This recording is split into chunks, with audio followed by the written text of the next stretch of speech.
Assalamualaikum warahmatullahi wabarakatuh. Let me introduce myself. My name is Zahra Devi Ramadhani. You can call me Zahra. I will introduce my friends group first. Feby Oktaviani, Nelviana Sitanggang, Yesi Juliantri, and Vivi Mardianti. In this video, we will discuss the history of the English language, and we'll discuss a little about how English can become an international language. First, English story. The history of the English language dates back to the Anglo-Saxon migrations to the British Isles about 115 years ago. English is West Germanic language derived from the Anglo-Frisian dialect brought to the island of Britain by Germanic immigration from parts of the northwest of what is now the Netherlands and Germany. Originally, Old English was a group of dialects reflecting the origin of the various Anglo-Saxon kingdoms in England. One of these dialects, West Saxon, eventually dominated. The original Old English was influenced by two waves of inventions. The first wave of inventions was the inventions of speakers of the Scandinavian branch of the German language family. They conquered and inhabited parts of Britain. Then the second wave of inventions was the Normans in the 11th century who spoke in the dialect of France. These two inventions result in English being mixed to some degrees.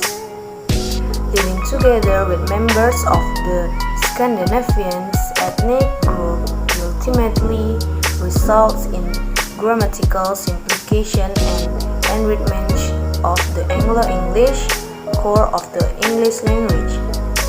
The Germanic people who pioneered English, such as the Anglians, Saxon Frisians, Jutes, and possibly Franks, trade and fought with the people of Roman Empire who spoke Latin in the process of the Germanic invasions of Europe from the east, where many Latin were entered the vocabulary of these Germanic people before they reached the island of Britain. For the example include camp, cheese, cook, dragon, and frog. The settlers who invaded the island dominated the local Celtic-speaking population. The Celtic language was finally able to survive in Scotland, Wales, and Cornwall. The dialects spoken by the settlers who invaded Britain today are called Old English and finally Anglo-Saxon. Later, the language was influenced by North Germanic language, Old Norwegian language spoken by the Vikings who invaded and eventually settled in northeastern England. The early settlers spoke Germanic language from different branches. Many of their various vocabularies are indeed the same or similar, although the grammar is somewhat more prefix, suffix, and the law of inflection or even of words. For 300 years after the Norman invasion of Britain in 1066, the Norman kings and nobility spoke only the Norman dialect of French, which was called the Anglo-Norman language. Meanwhile, English continued as the language of the people, while the Anglo-Saxon Chronicle remained written until 1154. Most of the literary works from this period were written in Old French or Latin. English is the first language in the United States, Antigua and Barbuda, Australia, Bahamas, Barbados, Bermuda, United Kingdom, Guyana, Jamaica, Saint Kitts and Nevis, New Zealand, and Trinidad and Tobago. In addition, English is also one of the official languages in international organizations such as the United Nations and the International Olympic Committee. Not only that, English is also the official language in various countries such as in South Africa, Belize, Philippines, Hong Kong, Ireland, Canada, Nigeria, Singapore, and others. In the world, English is the second language learned after mother tongue. The English language was able to spread due to the political influence and imperialism of Britain and subsequently Great Britain in the world. Okay, thank you. It can be estimated how large a country whose language become an international language. The people of the country, especially the educated ones, enjoy pleasant facilities. They can go to many countries around the world, can relate to many foreigners without experiencing difficulties in terms of communication and information, both orally and in writing. Viewed from the point of view of language as a means of communication, they are already classified and having a global predicate. An important language in the world arena, English is one of the international languages used by the most educated group around the world. One can also predict how lucky native English speakers are. The lucky is partly because for various international interests, they do not need to learn another language. Even though they only speak a single English, they are already able to face the challenge of communication.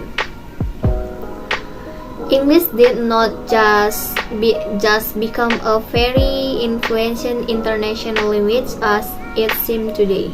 Similar to the suppressed Indonesian language during the colonial period, English has also become a language that is less meaningful in its own country. History shows that before English functioned in England, Latin had first become the official language and the most important language of government in England. This began when Claudius' success in continuing Julius Caesar's struggle for control of the country. As it happens anywhere, military victory is always followed by the victory of the language on the first day and the arrival of the colonials. The same day, the language of the colonial countries began to be oppressed. So, during the 500 years of Roman rule in England, during the time, Latin was also entered as the official language in colonial England. Around the year 1000, after the arrival of various ethnic groups, especially the Teutonic tribes, who are considered as the founders of the English nation. Okay, next. Even that does not mean the beginning of the freedom of thought in the English language, not to mention the time during the development. The English language has experienced disturbance again. This time the disturbance comes from the neighboring nation itself.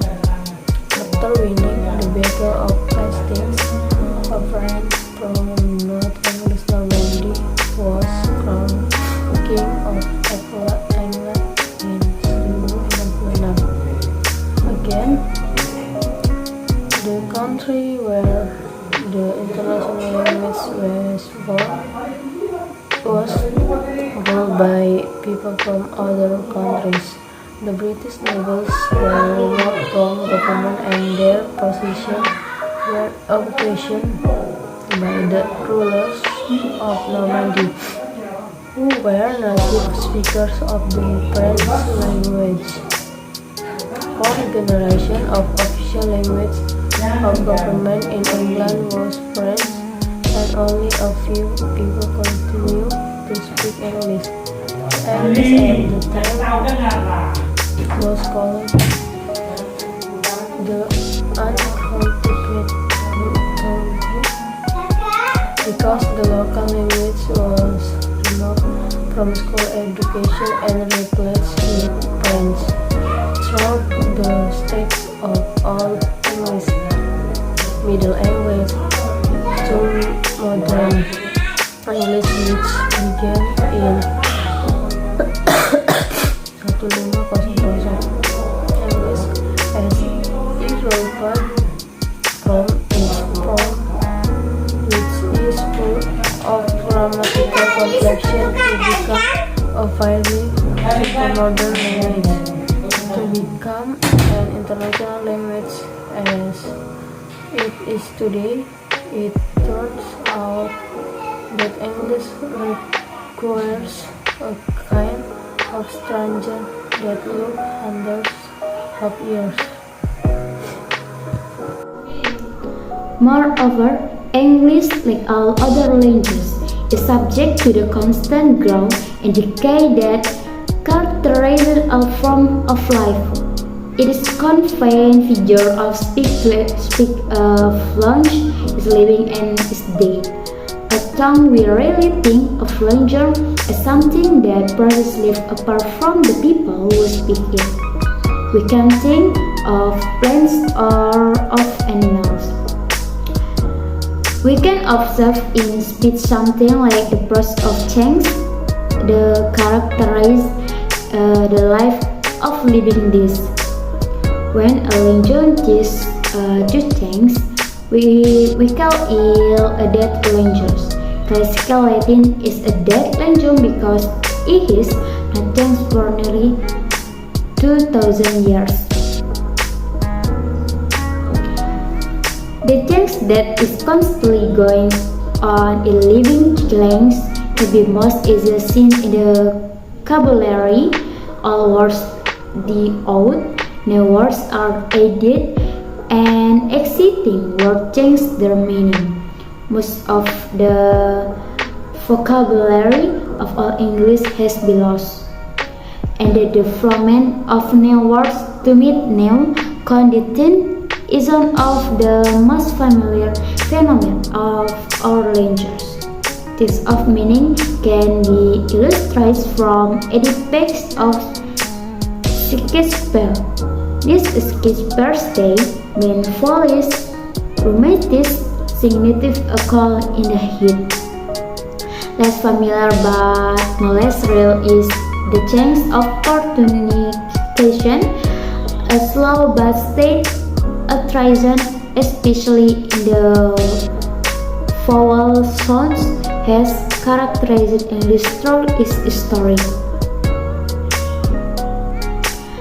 After going through a long and continuous growth, English has become an international language and is a global need for intellectual communities around the world. So, we disperse in the use of English in the world that almost all intellectuals everywhere feel they have to be willing and able to learn and master it. Without that ability, scholars, intellectual, lecturers of whatever that our chance will feel that being their calling is human resource in this sophisticated era that to be less rebel. Learning English in the sophisticated era needs to be done effectively by practicing the use of intelligence without wasting a lot of time. The spirit of working hard to continue to add to the riches of the language be to acquire the order of well confidence in speaking English. For Indonesia intellectual, the importance of English in the era of globalization shall not mean a reduction. It is the spirit of speaking Indonesia properly and correctly. The national language of the national identity and the international language, the growth global, are two complementary sources of development progress.